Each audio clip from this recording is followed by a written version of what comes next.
Alors, Japan Expo rime souvent avec invité, on l'aura. Non, non, ça je l'ai déjà fait. Dans une vidéo, j'avais déjà commencé comme ça. Donc cette fois-ci, non. Non, non, on va aller direct à l'essentiel et dire que bah, la Japan Expo, c'est terminé, hein. Donc c'est quelques jours dans l'année. Donc on a eu pas mal d'invités, pas mal de belles annonces, évidemment, plein de choses, hein, comme je dis.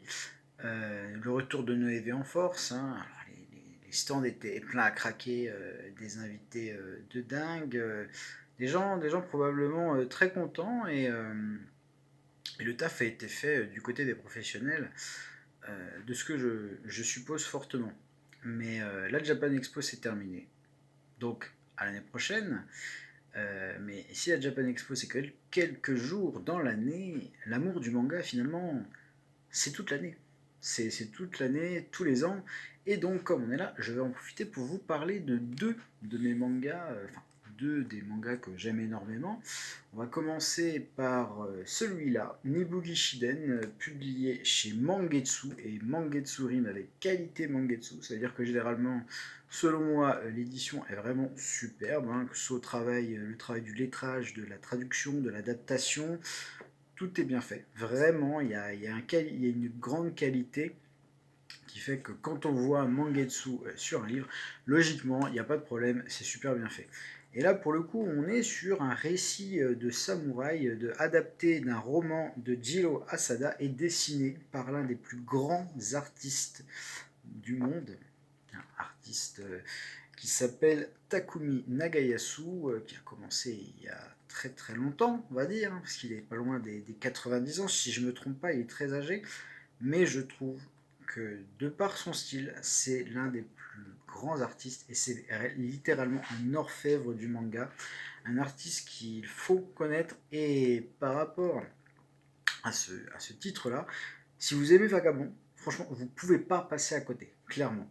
Donc, c'est un récit qui se veut historique, avec une précision vraiment incroyable au niveau du dessin, d'un réalisme, mais également euh, un dessin très vivant, hein, qui vous émeut quand c'est le cas, et sinon qui vous amène dans son récit. Donc on a là un manga à lire, hein, à lire, à découvrir, à avoir dans sa bibliothèque, parce que c'est une série en 13 volumes, donc c'est pas trop long, hein, finalement pour du manga, et c'est clairement incroyable.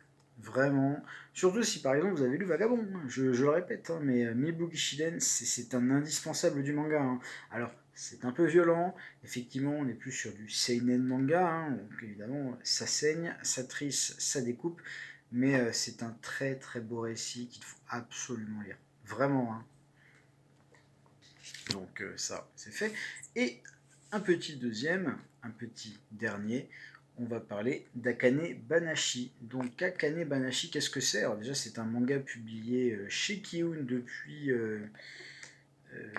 quelques petites années, on va dire, une star dans le jump et un manga de très bonne qualité qui suit le parcours d'une jeune fille qui se prend de passion pour un art typiquement japonais qui s'appelle le rakugo. Le rakugo, qu'est-ce que c'est? Alors, le rakugo, pour faire très simple, c'est une sorte de théâtre japonais où une personne est sur scène et raconte l'histoire en mimant, en, en jouant plusieurs personnages en même temps, et généralement il arrive à susciter le rire, les pleurs, et c'est assez éprouvant, mais c'est une activité passionnante, et activité, que dis-je,